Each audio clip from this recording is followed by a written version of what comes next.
Hoy! What's up? Nandito na naman tayo mga kalaladoms. Ngayon, mag-iikot-ikot tayo dito sa farm. So usually pag nag-iikot ako, sinasabay ko na yung cacao maintenance. So ano ba yung cacao maintenance? So isa-isayan natin. Teka. Una, syempre, pag naglalakad-lakad tayo, i-check natin yung mga cacao natin kung katulad niyan, nabagsakan ng mga dahon ng nyog. Kasi dito, dahil nag-i-intercrop nga tayo, doon tayo sa mga ganyan na laging nababagsakan ng kung ano-ano yung cacao natin. So basically, aalisin lang natin sila. Ayun yung number 1 natin. So syempre dapat lagi kang may dalang gulok.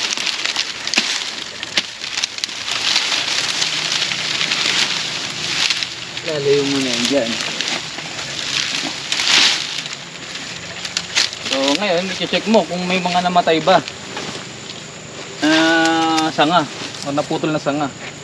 Pagka ganun, kailangan tuluyan mo na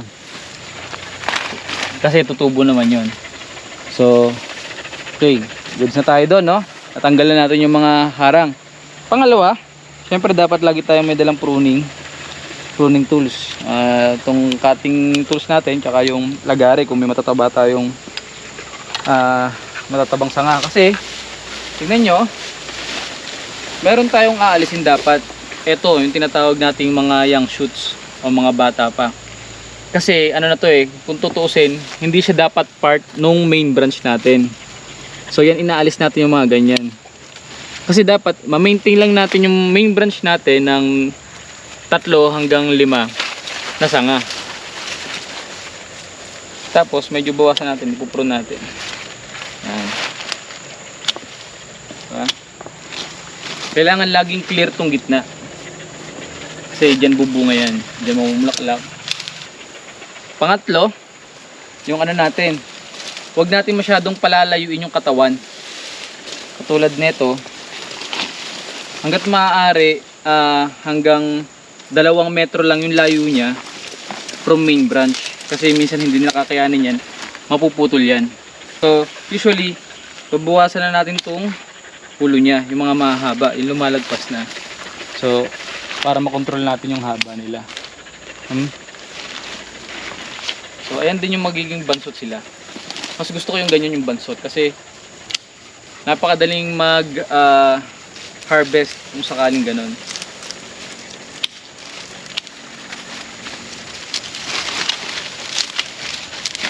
Okay. Isa rin sa ginagawa ko, naglalagay ako ng identification. So ngayon ito, medyo luma na to So 3 years na to, medyo naluma na yung identification niya. Ngayon uulitin ko yan kasi dati nasa 20 lang yung mga puno na to. Pero ngayon nung nag full blast na ako, nasa 200 na mahigit. I-identify na natin sila kung pang ilan sila, talagyan na sila ng number. So in case na magre-record tayo, mag-inventory tayo, si number 1, si number 2, itatrack natin yung bunga nila, kung sino ba yung mahihina, para alam natin kung sino yung mga dadagdagan natin ng fertilizer, mga liquid fertilizer natin. Ito yung mga vines, kailangan. So alisin din natin yung mga vines niyan kasi nagiging way yan ng mga peste. Diyan sila dumadaan minsan para makapunta sa kakao. So yan, maiwasan din natin lapitan ng peste. Lagi kong chine-check yung main na katawan kasi para mahanap natin kung may peste. Ayan, katulad yan, caterpillar. So yan, tignan nyo, ito mamala ka na, kita nyo may caterpillar. So ang tendency niyan kumain ng dahon. pag di natin naagapan, mamamatay yung makakalbo yung kakao natin. So mga ganyan, pwede na natin siyang alisin agad, di ba? Tapos syempre yung katawan, hahanapan pa rin natin ng sign kung nakakain na siya ng borer.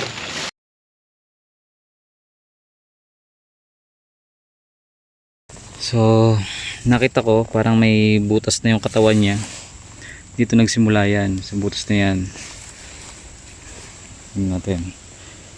Yan, yung butas na yan, dyan nagsimula, dyan siya pumasok. Hanggang sa nakahukay siya hanggang loob. Tapos nakita ko, ayun na. Ayan yung tinatawag na borer. Kakao borer yan. Stem borer.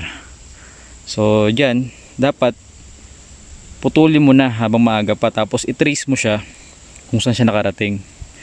Para mapatay mo yung peste pa. Kasi magpaparami pa yan eh. See? So yan. Kahit namumunga na siya, namumulaklak na yan eh. Pero kalagitnaan yan, mamamatay yan. Dahil nasa gitna niya yung borer. Wala nang dadaloy na sustansya dyan eh. So ayan, ito, dito hindi pa naapektuhan ng borer. Kaya yan, diyan ko na siya pinutol. Kaya dapat clean cut eh. Ayusin natin yung clean cut natin hanggang dito. Para hindi na magkaroon ng bulok. Magkakatalbos naman yan. Tignan mo siya, may bunga na. So chinecheck natin paligid niya. May sign yan eh na para siyang may dinudura na parang kahoy na malagkit.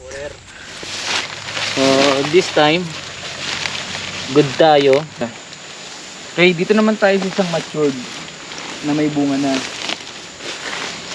Usually yung ganito, ano na to, super matured na to.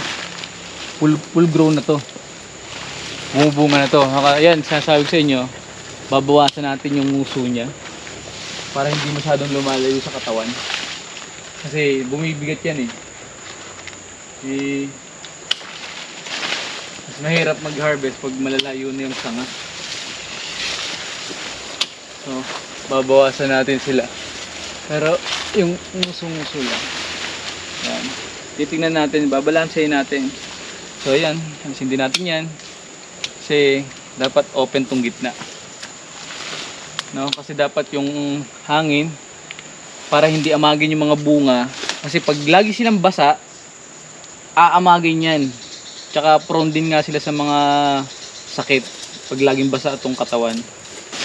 So ngayon, summer na, papasok ng summer, pwede ako mag heavy prune. Sabihin ng heavy prune, pwede tayong magputol ng maraming sanga. Kasi mas mabilis matuyo yung sugat niya. So, hindi siya ganun ka risky para pasukin ng mga insekto. So, ngayon, ito may bunga na. Makikita nyo walang itim na bunga. So, safe tayo. Pagka ganun kasi may mga itim na bunga, inaalis natin para hindi na siya makahawa pa ng bunga. Hindi na siya makahawa ng ibang bunga na healthy. So, sa ngayon, sa inyo, lahat to healthy. Hilaw pa. Pero healthy sila. Ang mga gagamba, yan, friendly yan. Hindi ko inaalis yung pag may gagamba dito sa mga, or sapot sa na may gagamba. Hindi ko inaalis yan kasi isa sa mga beneficial insect. Yung mga gagamba. So ito, law pa to. Pero pag nagkakaroon na yan ng sign na umiitim na, dapat putulin na siya. Ito maganda naman yung korte niya kung titignan mo. Mababa siya. Tingnan mo, layo ka gaano ha. Para siyang pa letter B. Kung titingnan mo. Yan yung hinahabol kong korte ng kakao natin. So, ayan, lalayo ka, titignan mo yung mga lumalayo. Diyan ka lang ha, tingnan mo ha. Ito, lumalayo na to. So, dapat yan putulin natin. Minsan kailangan mo lumayo para makikita mo yung dapat mong i-adjust. So ngayon, wala akong nakikitang sign na baka bumagsak sa kanyang mga nyog. So good tayo. Pagka sa mga matured naman natin, sa mga namumunga na, ang isa kong concern dyan, yung na overripe na bunga. Kapag ganyang overripe na, alisin na natin siya. Ano na to bulok na to. So pag biniyak mo yung gitna niyan, wala ka nang papakinabangan dyan. Bulok na yan. So pwede rin may dala na tong disease. So para hindi na mahawa yung magaganda nating next batch na bunga. Ayan, ito ready for harvest na yan, ganyan. Saka ito sakto ngayong pagkatapos ng tag-ulan, madali na magpatuyo ng bunga. So ng buto. Oy, singit ko na lang din guys. Ito nga pala, kilala nyo ba to? Ito yung Madre de Agua. So yan ay high protein yan na halaman. So hindi to indigenous sa Pilipinas. Galing pa to sa, alam ko, sa India or Africa ata. High protein yan. So ito yung pwedeng alternative pagkain sa mga native pigs natin or chicken.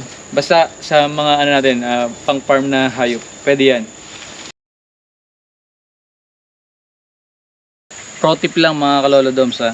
So pagka may mga tools tayo dito na dinadala sa farm, dapat naglalagay tayo ng mga ganito para every time na hindi natin siya gagamitin, mabilis nating isinusukbit, di ba? Tapos mga ganito rin, sukbitan. Kasi mahirap mawalan ng gamit sa farm. Kasi ang hirap ng hanapin pag nahulog yan, di ba? Hindi naman yan cellphone na pag pwede mong i-miss call para mahanap mo, di ba?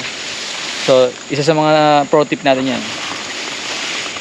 So, yung mga ginawa ko na yun, gagawin natin yun sa 200 plus na cacao trees natin. So, alam naman natin na hindi natin kaya ng isang araw yun. So, ginagawa ko yun, sakto yun, sa loob ng 2 araw na bakasyon ko sa Sabado at Linggo.